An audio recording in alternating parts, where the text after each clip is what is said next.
అధిక బరువు అనేక సమస్యలకు కారణం. సాహితీ యోగా ఆన్లైన్ క్లాసులో జాయిన్ అవ్వండి. త్రినేని సీరియల్ ఫేమ్ జోడీ పవిత్ర జయరాం, చంద్రకాంత్ల మరణాలు ఇండస్ట్రీని తీవ్ర దిగ్భ్రాంతికి గురిచేశాయి. పవిత్ర జయరాం మృతిని జీర్ణించుకోలేకపోయిన చంద్రకాంత్ శుక్రవారం సాయంత్రం మణికొండలో ఆత్మహత్య చేసుకుని మృతి చెందాడు. అతడి మృతి కుటుంబానికే కాక ఇండస్ట్రీకి కూడా తీరని లోటని చెప్పాలి.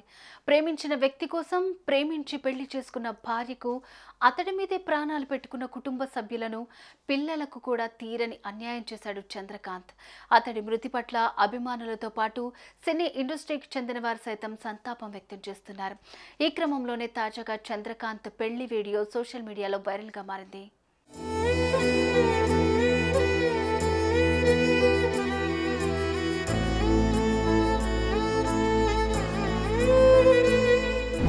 హైదరాబాద్లోని సికింద్రాబాద్కు చెందిన చంద్రకాంత్ 2015లో శిల్ప అనే మహిళను ప్రేమించి పెళ్లి చేసుకున్నాడు.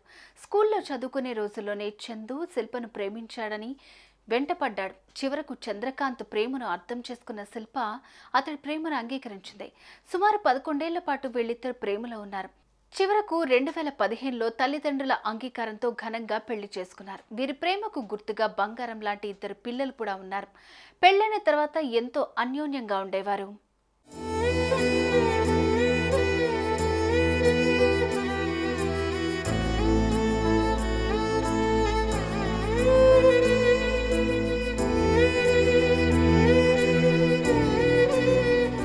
ఇక తనకు చిన్నప్పటి నుంచి యాక్టింగ్ పై ఉన్న ఆసక్తితో సుమారు 2 సంవత్సరాల పాటు సీరియల్స్ లో అవకాశాల కోసం తిరిగాడు. అలా మొదటిసారి శ్రావణ సమీరాలు సీరియల్లో నటించి బెస్ట్ విలన్ గా అవార్డు కూడా అందుకున్నారు.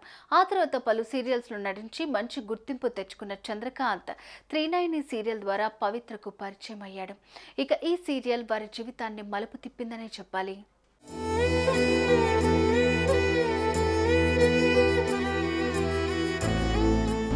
ఇక పవిత్రతో ఏర్పడిన పరిచయం కాస్త కొన్ని రోజులకు ప్రేమగా మారింది. అప్పటి నుంచి తన భార్య పిల్లలను దూరం పెట్టి పవిత్రతో కలిసి ఉండేవాడు. రీసెంట్గా జరిగిన రోడ్డు ప్రమాదంలో పవిత్ర మృతి చెందడంతో తీవ్ర డిప్రెషన్కు గురైన చంద్రకాంత్ పవిత్రకు సంబంధించిన పోస్టులు చేస్తూ ఆమె జ్ఞాపకాల్లోనే ఉండేవాడు. అలా శుక్రవారం సాయంత్రం తన నివాసంలో ఆత్మహత్య చేసుకున్నాడు.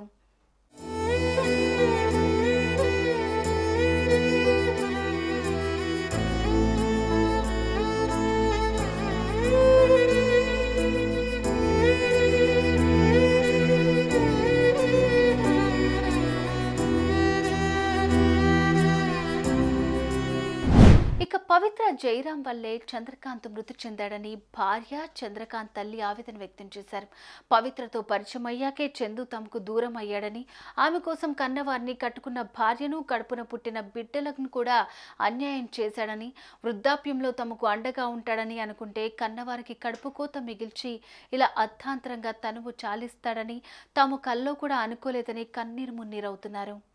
నేను 2 రోజులే ఉంటా డాడీ, మిగతా ఉండా, పిల్లలను చూసుకో, నేను బతికిన పవిత్ర జయరాం దగ్గరికి పోతున్నా అని చెప్పాడు. అందరి సమక్షంలో చెప్పాడు. అట్లా పని చేయొద్దు, తప్పదని చెప్పి అందరూ పెద్దలు చెప్పారు.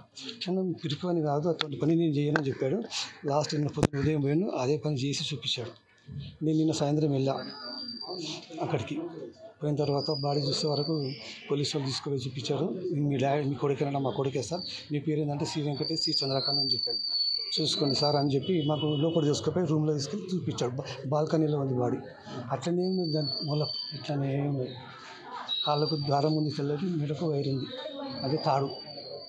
ఈ క్రమంలోనే చంద్రకాంత్ శిల్ప పెళ్లికి సంబంధించిన వీడియోలు, ఫోటోలు సోషల్ మీడియాలో వైరల్ గా మారాయి.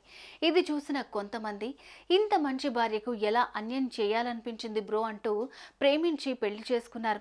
నమ్మి వచ్చిన భార్యకు అన్యాయం చేసి పరాయి స్త్రీ మోజులో పడి కడుపును పుట్టిన పిల్లలకు నమ్మిని వెంట నడిచిన భార్యకు ఎలా అన్యాయం చేయాలనిపించింది, ఎందుకు ఇంత అన్యాయం చేశావంటూ కామెంట్స్ చేస్తున్నారు. సుమన్ టీవీలో మీ పర్సనల్ అండ్ బిజినెస్ ప్రమోషన్స్ కోసం కింది నెంబర్కి కాంటాక్ట్ చేయండి.